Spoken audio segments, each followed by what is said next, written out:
Hello, everybody. We are live today and we are doing a session on speed reading with His Serene Highness Prince Marek Kasperski. He is kind enough to take our invitation and teach us about how to learn to speed read. He would be sharing his tips, he'd be sharing his techniques, and he'd be sharing with us why speed reading is important. Please stay tuned for some really fun exercises and activities through this session. Ladies, I introduce to you Prince Marek Kasperski. Good afternoon. Good morning. Good morning. How are you today? I am very well. It's a beautiful day. I'm in Adelaide in South Australia. It's warm. The sun is out. I've been in the garden. It's a beautiful day. I'm glad that you're having a good day today, and I hope that the rest of it goes as brilliantly as possible. So we have a few people here who are already signed in. Thank you for joining us. And we would be first, Prince Marek, I would like to ask you when you started speed reading. I started when I met Tony Bazan many years ago, and he asked me about my reading speed, and I said I wasn't a particularly good reader. English is my second language. I didn't like learning English very much. It was very difficult. One of the worst languages I've had to learn. I'm now learning Chinese, Mandarin, so it's easier than English. So my reading speed was quite poor. It was about 160 words per minute when Tony first did the calculation. Now, on average, it's about 600 words a minute. Wow. How old were you when you started speed reading and met? Oh, it was quite recently. It was only 10, 15 years ago. I'm 65 now, so it was quite recent.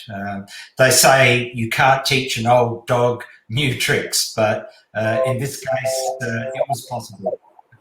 I think that Professor Bazan proved that wrong on many, many fronts. You know, he was one of those people who always believed in continuous learning throughout life. And the way we have been conditioned to think that the older you get, the lesser of your mind you can use and the lesser things you can learn. I think Professor Tony was the prime example that I met of somebody who was always open to learning. Yes, I'm writing a book at the moment called Mind Mapping for Teachers.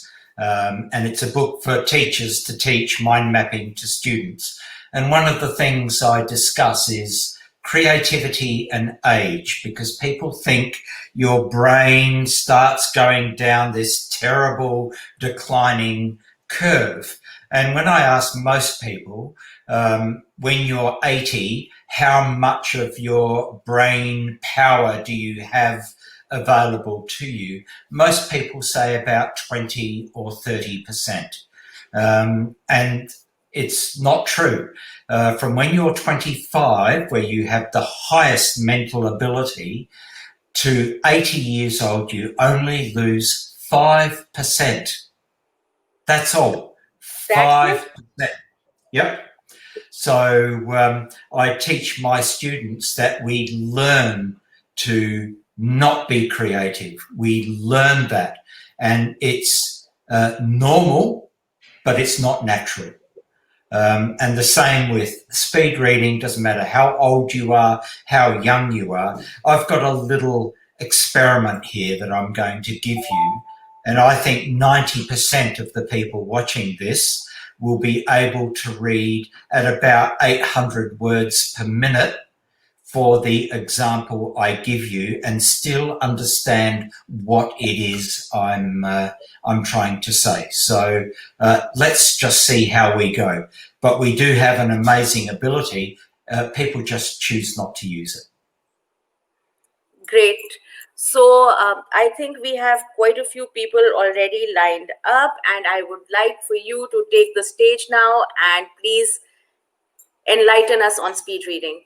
Okay, thank you. I will glance down occasionally because I've made some notes, and I will also share my screen with everyone just for things that I feel are important for you to see. So, because this is the first time I've used it, please just bear with me. Just a little bit about myself. I'm an author. In this year, because we've had to stay at home, I've written 3 books since February, and I'm nearly finished my 4th book, Mind Mapping for Teachers.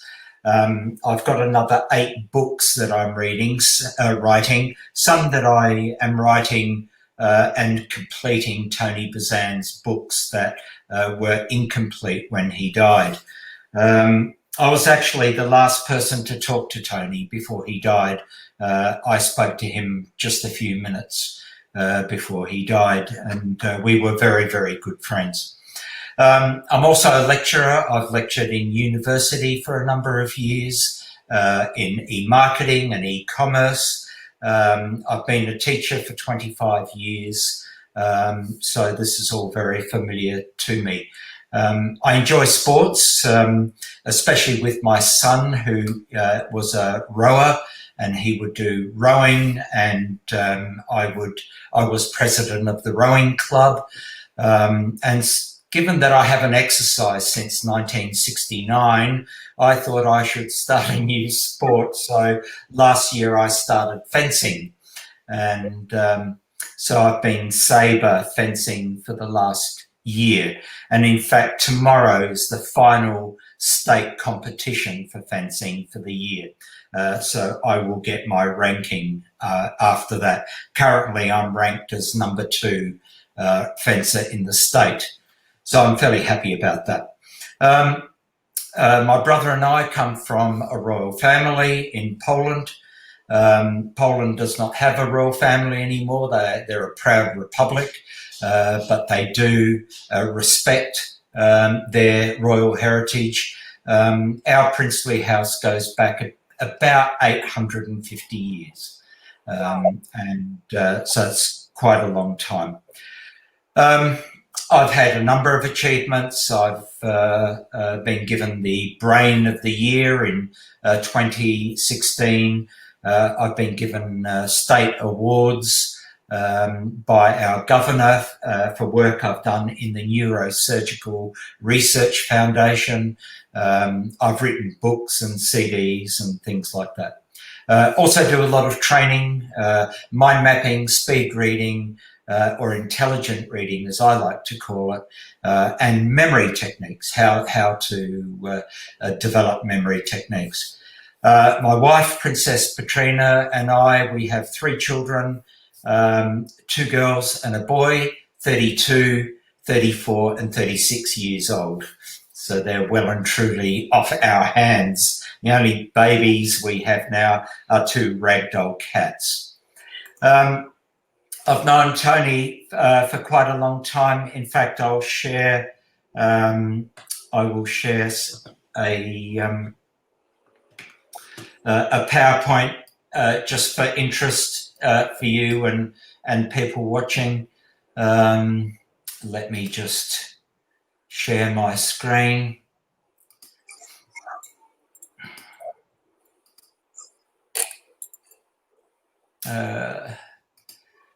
Just please bear with me. I have to work out which screen it is I'm allowed to share.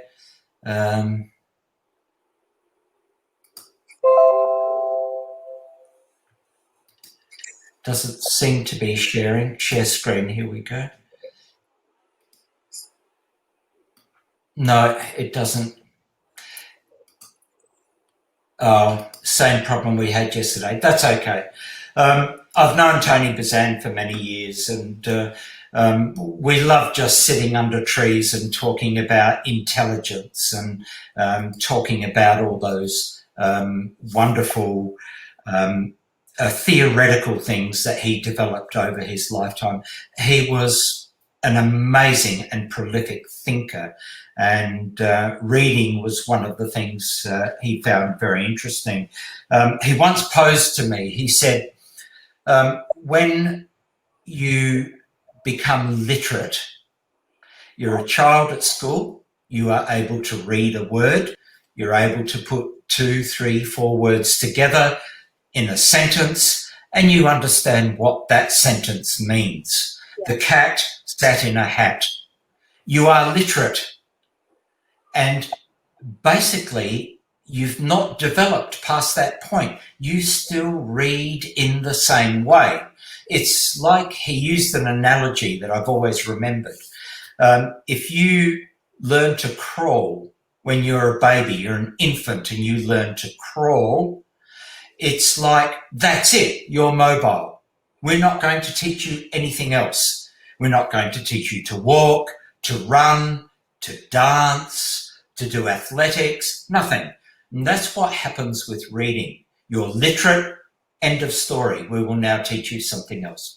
And Tony realised that there is so much more to reading than just that. And I'm going to share some of those things with you.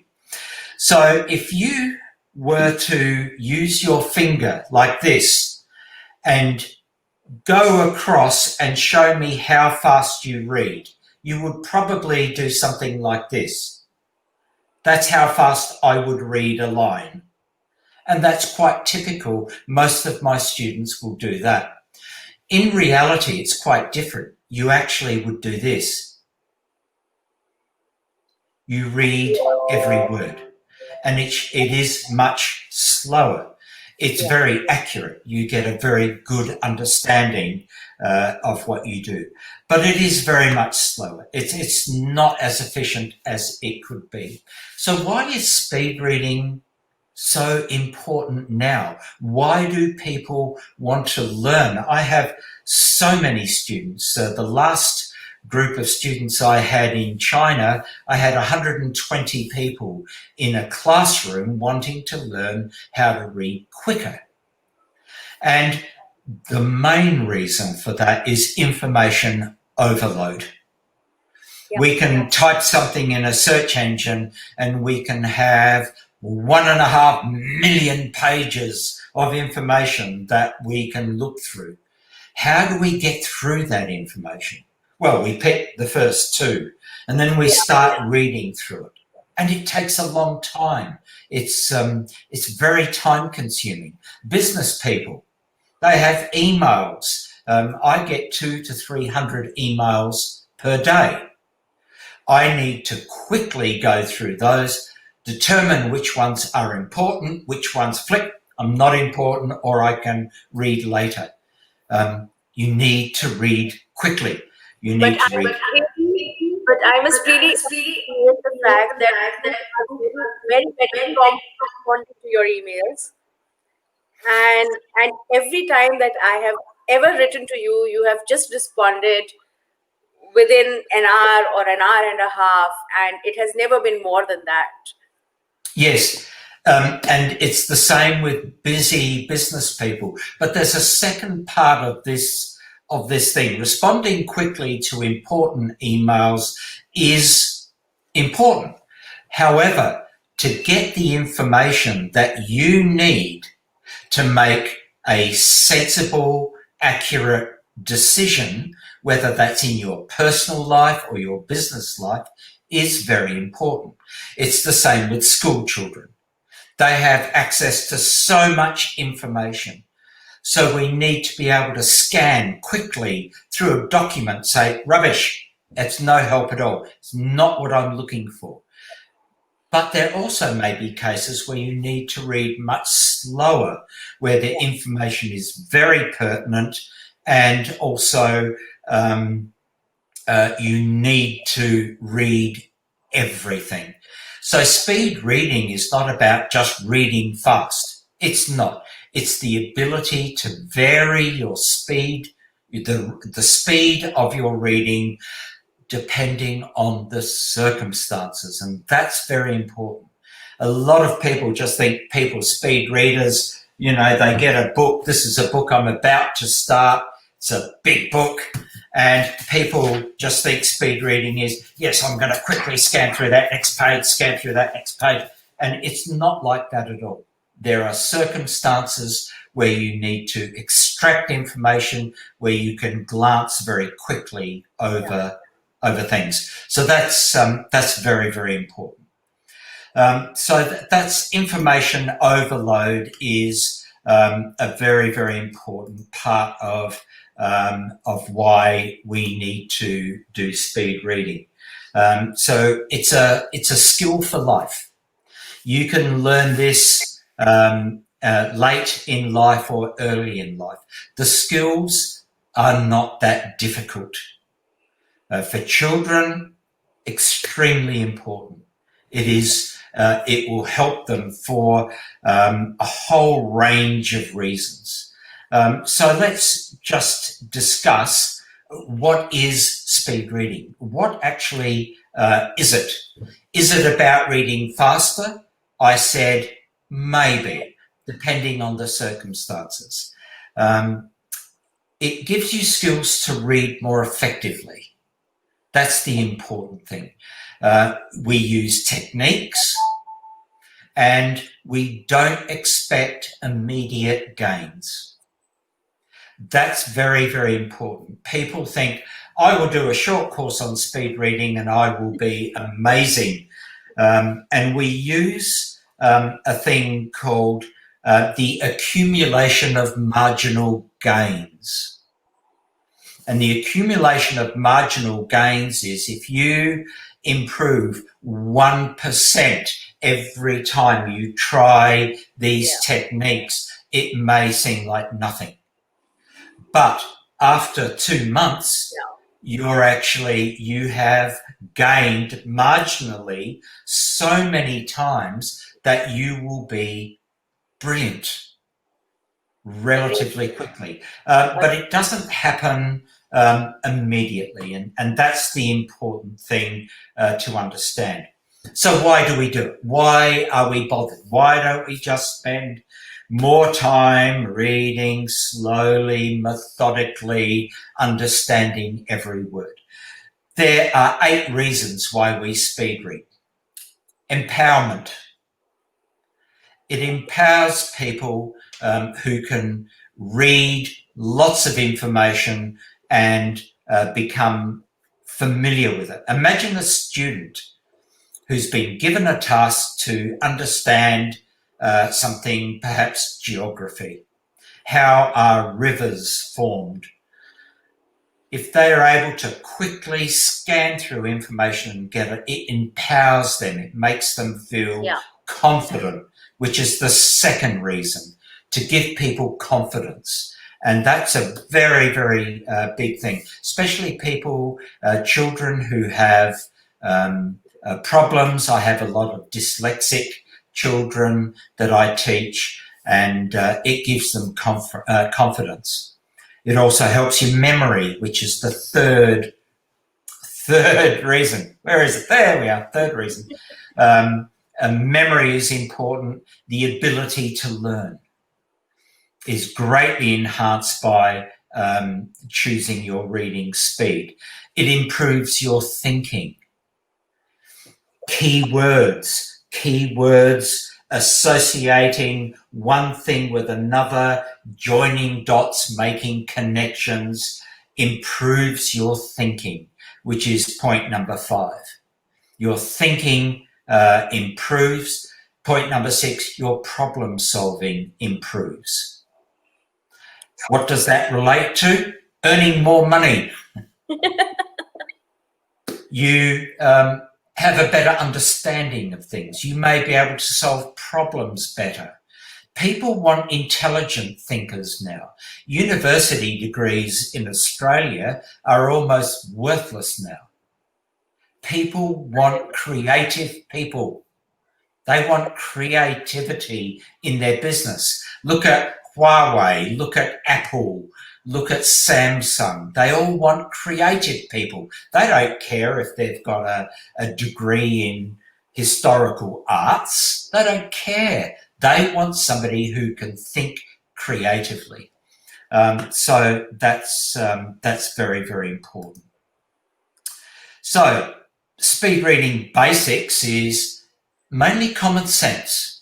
and I'll go through some of the speed reading techniques. Common sense and fixing bad habits. And I'll be talking about that in a minute. What is a bad habit? I think we all do it. And how can we stop doing it? Vocalizing. Stop vocalizing. When a lot of people read, they move their mouth to the words, and vocalizing slows you down. Listening in your head for every word will slow you down. There are ways to improve that. The way you guide your eyes over the text is one of the main techniques that will improve your reading speed. So all of those things are important. So a lot of people say, as I mentioned earlier, fast reading and speed reading, are they the same thing? We have fast reading, so people who can read quite fast. Then we have speed reading, people who can read very fast. Then we have variable speeds, which is what I do. I'm starting to read this book by Robert Galbraith, who's actually R.J. Rowling, and I will read every word. I will not speed read this book. I want to enjoy it. The author has crafted every sentence to mean something, so I don't want to miss anything. But if I'm scanning a document looking for some information, say for the book that I'm reading, I can scan up to 900 words a minute. And that way I can get the kind of results that I want to get very, very quickly. So it's all about varying your speed. So that's fairly important. Now, might I ask you, what is the average speeding rate of, for example, a junior school student? Who would like to have a guess at what is the average rate of a junior school student? So this question is directed to all of you who are attending. Anybody who would like to take a guess as to what's the average? In words per minute. Now, when I was first tested by Tony Bazan, I had 160 words per minute. How many words per minute does an average throughout the world junior school student have? Let me check for comments that I would be getting here from my audience.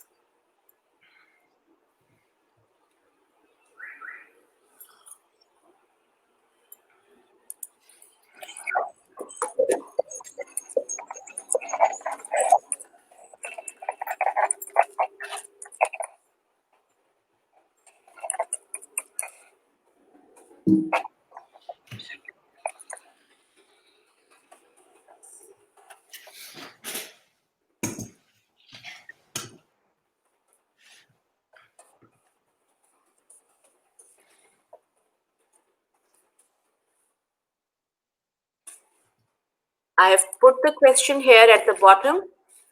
How many words a minute can an average junior school student read? Audiences, start making your guesses now. So the first answer that has come in is from Afshin Rajput. She's guessing 30 to 35 words. Right. I can tell you that on average, a junior school student will read 200 words per minute, which is very surprising. They are remarkably good readers, and there is a reason, and I will tell you what that reason is. A senior school student will read 250 words per minute. A university student, 325 words per minute, and a postgraduate PhD student, 400 words per minute, and an adult back to 200. So this is the average reading rate throughout your life. And Wow. it's usually the school environment, like university, you need to read a lot. So you read and you read and you read, you become more proficient. When you become an adult, you go back to junior school words per minute. And it doesn't have to be like that. Below average. Sorry, Sorry. Prince Marek, there's one more comment here which says that my dyslexic students could not manage uh, more than 126 words per minute. Is it different for dyslexic Oh, students? yes. 126 words per minute for a dyslexic student is quite good. Okay. Quite good. There are mind maps help dyslexic students enormously because mind maps use only one word to Yeah. connect ideas. They use keywords and they use pictures to describe certain things. One picture is worth 1,000 words. For a dyslexic student, wow, that's just puts them in the same range as everyone else. It's absolutely fantastic. So yes, that's good. For a regular student, below average is 150 words a minute. Average is 200 to 240. And then it goes up to what they call functional literacy. Functional literacy just means you are able to read about a theory and understand it. And that's about 4 to 450 words per minute. Top professors and editors, 900 words a minute. Trained speed readers, 1,000 words per minute. And less than 0.01% of people can read more than that. So that's generally what the what it all means. So we need to think about our eyes and what our eyes do when we read. Pupil size is actually important. We adjust our pupil size depending on certain situations. If you go outside and it's very sunny, your pupils will dilate and become very small. In darkness, they'll open right out. So we know that. They will adjust depending on how near they are to a subject. Did you know in China, the jade merchants would know when somebody was interested in buying jade because their pupils would open up ever so slightly when they went, wow, I like that. And they actually use that to close the deal. So our eyes are very reactive. And when your eyes dilate, it allows you to let in more light into your eyes, and we can read more data per second, essentially. So that's very, very interesting about our eyes. Another thing about our eyes is how we follow something. When we've finished this, pair up with another person and ask them to follow an imaginary circle, about an arm's length away from them, an imaginary circle, and ask them to trace it with their eyes. And what their eyes will do is this. Will go there, there, there, there, like that. Their eyes will not be smooth. And that's very natural for that to happen. It's normal for that to happen. However, you then say, here's a pen or a knitting needle or a chopstick. I want you to follow the tip of that. And you do the same circle. And look at what their eyes are doing as they're moving around. And their eyes will do a perfect circle. Yeah, it would follow the path, definitely. You can follow the path. And that's very important because they did that for survival tens of thousands of years ago. If you have a saber-toothed tiger who's walking nearby, you need to be able to follow that very carefully to assess danger or to catch food so you can stay alive. So it was a matter of staying alive or be eaten. So what we do when we read is we read every word, and our eye goes like this, over, over, next word, next word, next word, next word. And that is very slow. What we also, that's called a forward saccade, by the way. We occasionally will skip a word. And then we might get to a word and think, oh, I didn't quite read that, so we go back. So that's called a regression. So we read, we go back, we read again, we refixate, all takes time. And we all do this all the way from our early school. And we've never been taught anything different. We've never been taught, okay, now that you do this, let's now improve that. No one's ever done that. So what we need to do is we need to change going to every single word to reading chunks of words. 2, 3, 4 words at a time. Chunks of word, a chunk of word, another chunk of word. So it's very important we're able to do that.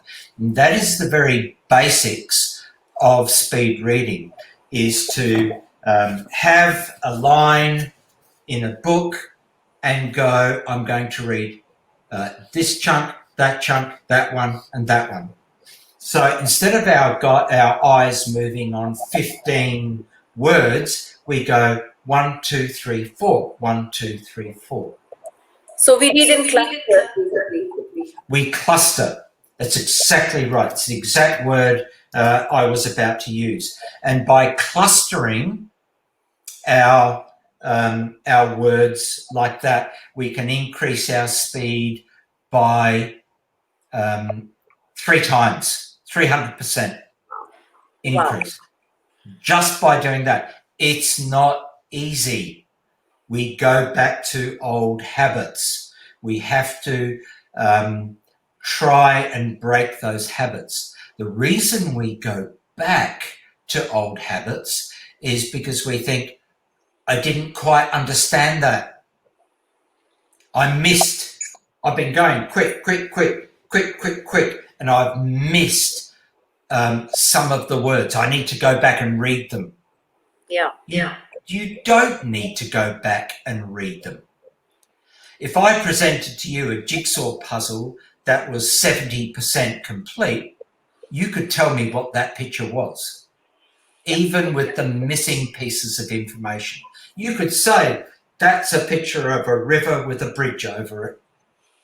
There are some pieces missing, sure, but I know what that is about. It's the same if you come across a word which is missing a few letters, that word, they can tell you what that word is. Yeah, there's a couple of things about this. One is you might lose 5% comprehension by reading much quicker. Who cares? Unless you're reading for pure pleasure, poetry, something like that is very meaningful to you, then read every word. That's quite okay. But if you're just reading a journal about something, you can go quickly. If your comprehension goes from 85% to 75%, who cares? You still know what it's about. Quite often, a little further down in the text, there'll be other words that will fill in those gaps anyway. So Prince Marek, if I may, it's an analogy that just occurred to me, that when we are reviewing our Facebook feeds, for example, or when we're skimming through a lot of any social media handle that we have, we just go on an infinite scroll, and we're scrolling up until Yeah, something we feel is important. And the yeah, same can be applied to reading as well. Like you can just sprint through it rather than yeah. going word for word for word. Yeah, when I check my emails, I check blocks of 20 at a time, and I'll scan them in less than a second and a half and pick out the ones that I need to look at more closely. So yes, your comprehension does go down. And Woody Allen, the American actor, comedian, said, I read War and Peace, which is a big book. I read War and Peace in 3 hours. It's a story about Russia. And that was his way of saying, well, if you read so quickly, you'll get very, very little out of it. And it's not true. The very interesting thing is our brain gets bored because our brain moves very quickly. Have you ever read a book and you're sitting there and you're reading away and you're going through it, you're reading every word and you're thinking, I really don't think I'll be going to the same place for the summer holidays this year. Your brain starts thinking about other things. You get to the end of the page and you go, I don't understand anything. It's because your brain was bored. Your brain needs to have that stimulation coming through very quickly. So if you speed up your reading, your brain will engage and your brain will not wander to other things, and you will actually read much more than you normally would. So I have a number of exercises that we don't have time to show you, but if you group words together, 2 or 3 words, start with 2 words and just go 2 words, 2, 2, 2, 2, 2, 2, 2, 2, and gradually improve.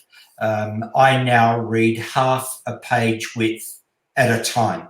I just glance at it and my mind picks up all the important words and then moves through. So that's very important. We need to be able to do that. So remember the aggregation of marginal gains. Be happy with small gains. Practice and practice. And if you fall back, that's okay. 1%, every time you try is absolutely fine. Another very important aspect of speed reading is our peripheral vision.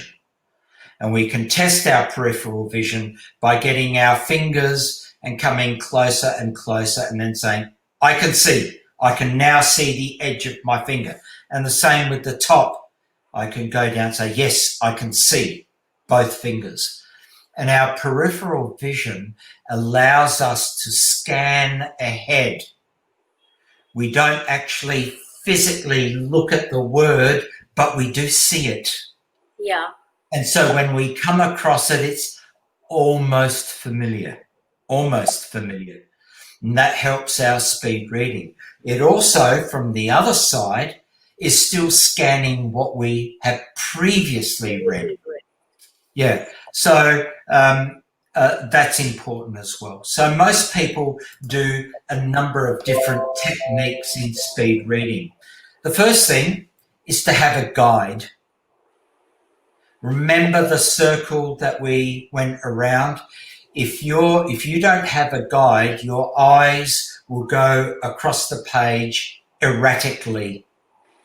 If you just put a guide there and just slide it across the line or just below it so you can see it, your eye is fixated on the movement of your pencil. I use a chopstick because it's light and easy to carry. And I just go across like that. So just scanning across, going to the next line, going to the next line, going to the next one. Whatever speed is good for you. I'm not saying you have to do it really quickly. You don't. You don't. Some people will scan and go down 2 lines, scan, go down 2 lines and do that. So there are different types of scanning methods that we can do. So as Dominic O'Brien said, the world memory champion, he's a good friend of ours. I'm just reading this. Don't worry if you miss something out. Authors often repeat themselves, and you will often understand from the context of what you're reading. It's more important to develop a good rhythm. So that's great advice from Dominic. So guides are really important. You could use pencils, pens, chopsticks, knitting needles, a piece of stick, a branch, anything that will guide your eye will help you develop that speed, and it's very, very important. So be happy with small gains. It's called relativity. Relativity. Let me give you an example of relativity. In Australia, the fastest speed limit we have on the open road is 110 kilometres per hour. Okay. And we have days between major cities. We can drive for days, and we're driving at 110 kilometres per hour, 110 hour after hour, and we become used to it. And then the town comes up, we have a speed restriction, 50 kilometres per hour, and we start slowing down. With, my goodness, we're almost stopped. Is this race? Is my speedometer working? It's all relative. We've been travelling so fast that 50 kilometres per hour seems to be very slow. Another analogy, how do you cook a frog? You don't put it in boiling water because it'll jump out. You put it in warm water and slowly, slowly turn up the temperature. It will become used to that temperature. Then you turn it up a little bit more, and all of a sudden it's cooked. So relativity is something to really remember about your speed reading, because I started at 160 words per minute, which is below average. And although it was English, and I don't like English, but now the thought of reading 160 words a minute is appalling. You know, I read 600 words a minute, and I'm used to it. It's relative to what I can do now. So, a final thought. 5 tips for success. First tip, to comprehend better, read faster. Doesn't matter if you miss some words. Doesn't matter if you don't quite understand. Your brain needs the stimulation faster, not slower. So that's the first tip. Second tip, unlearn bad habits. Unlearn habits of reading your book like a real adult, not using your finger, not using a guide, just doing this and going, oh, and I really, I'm an adult now. I read like an adult. No, kids had the right idea. They used their finger to go along. So we use a guide. So unlearn those bad habits is tip number 2. Tip number 3, be aware of your peripheral vision. That is giving you a huge advantage that you're not aware of. Be aware of it. It's actually helping you.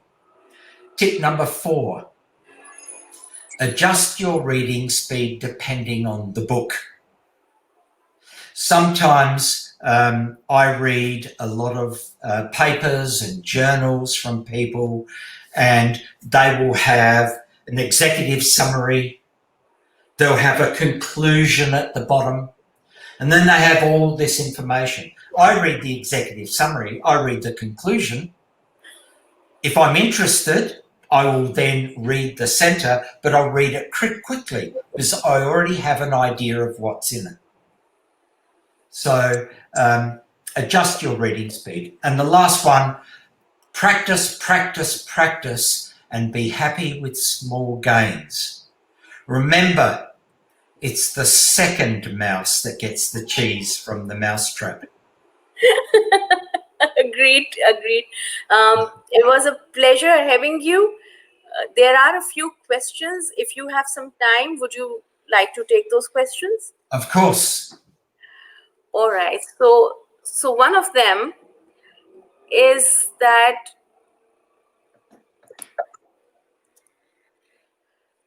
is it possible to sprint through the material and still retain enough information?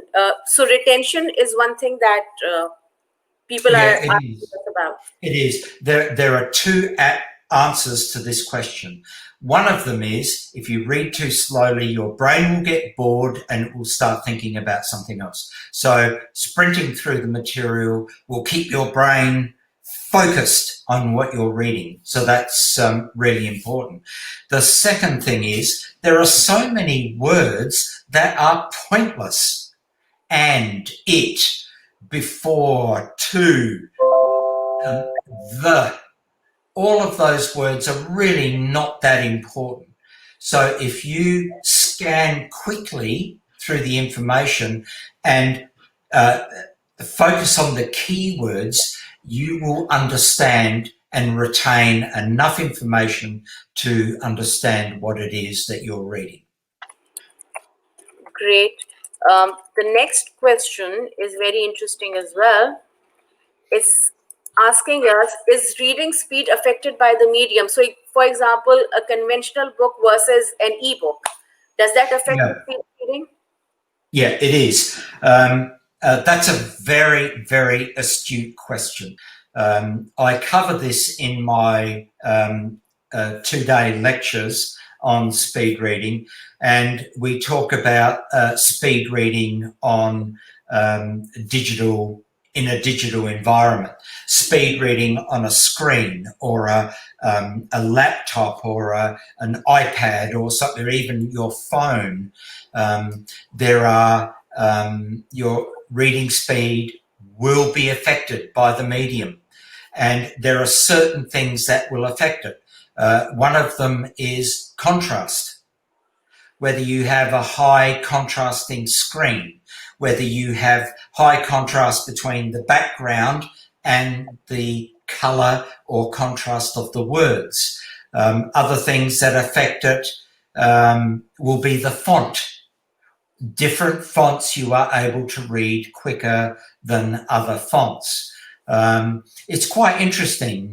Does anyone know the 2 color combinations that people will remember the most? Let me type this out. No, good.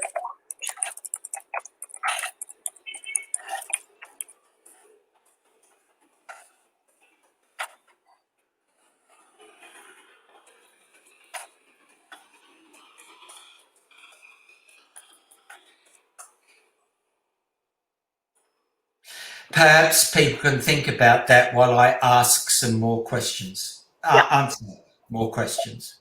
All right. So guys, please give it a think and start pouring in your guesses. I will be sharing them with Prince Marek. And meanwhile, we are discussing a few other questions. One of them being that, does speed reading affect concentration? Yes, it does. It improves concentration.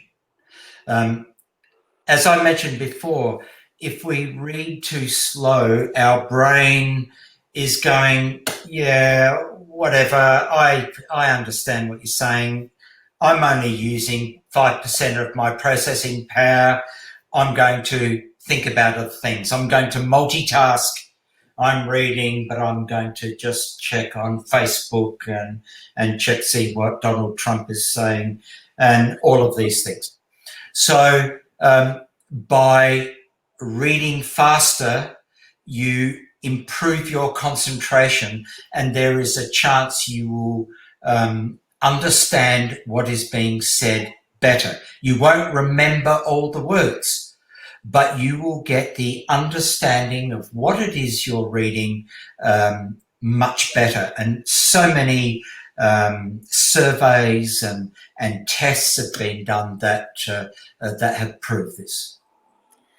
Great. So one more question before I start sharing the answers with you. One more question that was there is that in your experience as a trainer, have you come across universal problems people have reading? Is it something that is very, very individual, or is it something that an average person has these average problems while reading? Yeah. I find students with special needs generally do better than regular students. They find the intelligent reading method suits them better. It suits the way they take in information. Sometimes it's very logical, very specific. The common problems that people generally have is they regress into old habits. I can't do this. I'm trying to go block by block by block, and it's not doing it for me. I'm not cut out for speed reading. They haven't given it enough time. One of my 5 tips, the last tip, practice, practice, practice. And it does work. It's like riding a bike. You fall, you wobble, it's not comfortable. I don't like this. It's unnatural.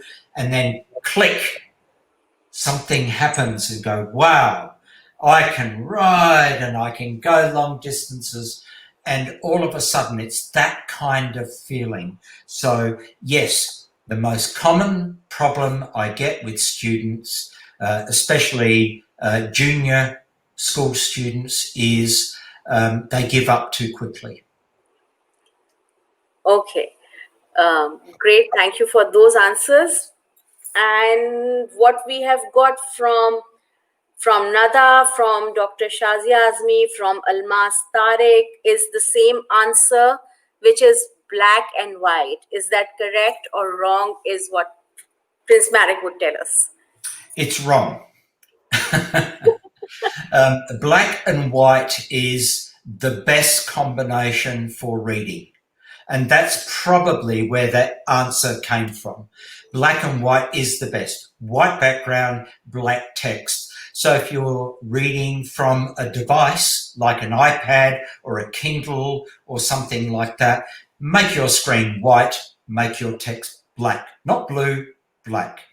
However, they did a survey when they were creating road signs, and they wanted people to, because so many signs, apparently every minute when we're driving on the road, we are bombarded with about 100 signs. In Pakistan, it might be different. In Adelaide, about 100 signs. That's more than one a second. People designing road signs, road safety signs, school crossing, things like that. They did a test and they did all these signs along a busy road, not telling the participants what they were going to test them on. So they drove past and then they asked them all these questions. And the colour combination that most people remembered was black and yellow. Yeah. Just like the road sign saying slippery road or, a sharp bend ahead, usually a triangular sign, black and yellow or orange. People will remember that color combination. They'll remember or recall seeing it the most, which is quite interesting. Yeah, that is probably why, when the most common color that you're using to highlight text is also yellow or orange, because you remember that highlighted text better. Absolutely. Let me check if there are any more questions.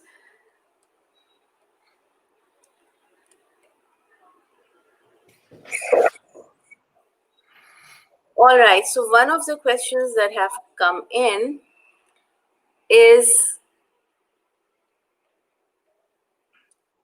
just a second. Okay, does speed reading something before actually reading it in detail help?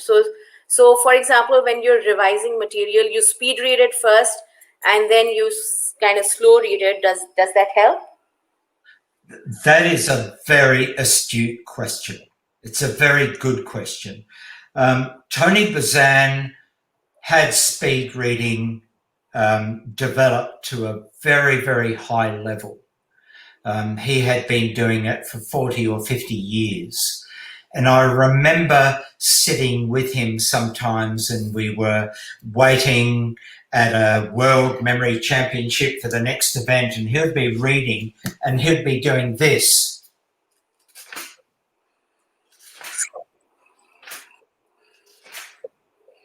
And he would glance at a page for less than 1 second. Now, you can't read any words at that speed. You just can't read any words at that speed. But what he did is his brain had all these key words going around in his head. He then went back and did the speed reading in chunks, much slower than just flicking pages. And he said that was a huge advantage because he knew what was coming up. And I disputed that with him because if I don't think something's right, I'll say it. And Tony and I had some very robust discussions because I didn't agree with him. And so I called rubbish on that, and he said, no, it's true, and he explained why, and I went back, and I was both unimpressed by that and not convinced, and I was reading a book, and I was a little bit bored, and I just went to the last page. I know you're not supposed to do that. I went to the last page and I just opened it and I thought, no, I can't do it. But in that instant, I had enough information to know what happened, who done it. I knew who done it. So Tony, you were right. Agreed. I remember I had been a fan of Tony's, since a long time before I met him, and that was, I think, I got introduced to him through his book called "Make the Most of Your Mind." I was in 7th grade at that point in time. Yeah. And that book just spoke to me because I was the kind of student that needed to, completely do different stuff than what I was being taught in school. And I didn't have any help or support. And luckily I came across that book, and I'd been his fan since back then. And I met him, like you said, I met him about eight years ago. And that was the first meeting we had through one of my mentors, Rehan Merchant, and we were doing a program together for Pakistan. And when I met him, I mentioned that, and I mentioned the speed reading thing that had helped me. There was one chapter in that book about speed reading as well. And I said, I still remember, because you had attributed that to how quickly the pilots need to scan the information and how they have to make really important decisions within short spans of time, and the pilots, the screens are going back and forth with so much information. And he was like, how old were you when you read it? I was like, maybe, like 13. And he was like, so you still remember it? So that is what he was happy, and he was sort of feeling that that's what I've been teaching throughout, that if you Yeah. read, you read, you retain, you don't necessarily have to do it consciously. Because even I was surprised, because I Yeah. had read the book ages ago and I had met him ages later, and yet that part had stuck somehow. So I had retained it without actually knowing how. That's amazing. That's a very good story. So that being said, we'll end with one last question. I'm sorry, we're going over time here, but That's okay. how can we calculate reading speed? There's a relatively simple formula. You need to count how many words are in a line in your book. So take 10 lines, count how many words, divide it by 10 to get an average. Right. Then go to the same book, and if your average words per line is 10, then count out 50 lines. You want to try and read about 500 words to get an idea of your reading speed. So then you would just use a watch, you would start, you would read, and you would read those 500 words, and then you'd stop. You convert the time, minutes and seconds, you convert it into seconds, and then you divide it by the number of words, and you can see how many words per second, times that by 60, how many words per minute you are. And then you can monitor how well you are increasing. Remember, sometimes you will decrease. It's that marginal gains that you want to accumulate, not all of a sudden becoming a very, very fast reader. Great. Thank you so much, Prince Marek, for joining us this morning. My absolute pleasure. And it has been a pleasure. We have learned a lot through this session, and I'm sure that when a lot of other mums also get to see the recording, they would definitely be learning a lot from it as well. Thank you, everyone who has attended the live. I think we'll be signing out now. Bye-bye. Bye, Prince Marek. Thank you. Thank you. Bye-bye. Bye-bye, everyone.